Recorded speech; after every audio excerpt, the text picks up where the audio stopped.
ভাইয়া একটা regular coffee দিও তো। এই যে স্যার আপনার কফি। ধরেন স্যার আপনার কাপটা। কি করছেন আপনি এটা? স্যার সরি, আমি ইচ্ছা করে ফেলাই নাই। ইচ্ছা করে কেউ কোনো কিছু করে না। সামান্য খাবারটা তুমি সার্ভ করতে পারো না, আর একটু জন্য আমার শরীরে পড়তো। স্যার বললাম তো সরি, আমি তো ইচ্ছা করে ফেলাই নাই। আপনি একটু বসেন, আমি নতুন করে বানাই নিয়ে আসি। তুমি যে নতুন করে বানায় আনবা এই সময়টা আমার কাছে নাই, সরো।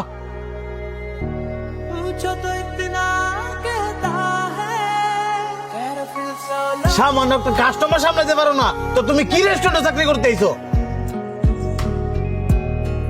স্যার আমি তো এটা ইচ্ছা করে করি নাই।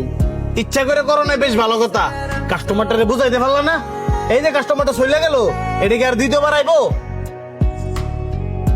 এই যে জুসটা নষ্ট করলা, এটা টেয়ারা কেটে দিব? আমি দিব? আমি তো ভুলও দিতাম না। এটা তোমার বেতনের টাকায় টেরা রাখবো, যাতে তোমার শিক্ষা হয়। স্যার আমি বেতনই পাই কয়েকটিয়া, আবার যদি আপনি আমার বেতন টেরা কাটে রেখে দেন তাহলে আমি চলবো কেমনে? তুমি চলবা কেমনে এটা তো আমার দেয়ার বিষয় না, কারণ এটা তোমার শিক্ষা। যাও।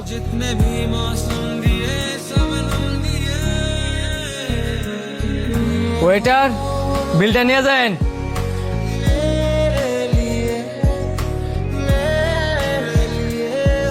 লোকটা কফির বিল না দিয়ে কই গেল?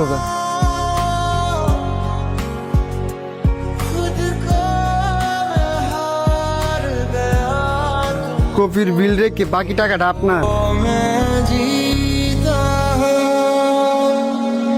जब तड़पता है कभी अपना कोई, खून के आंसू रुला दे बेबसी।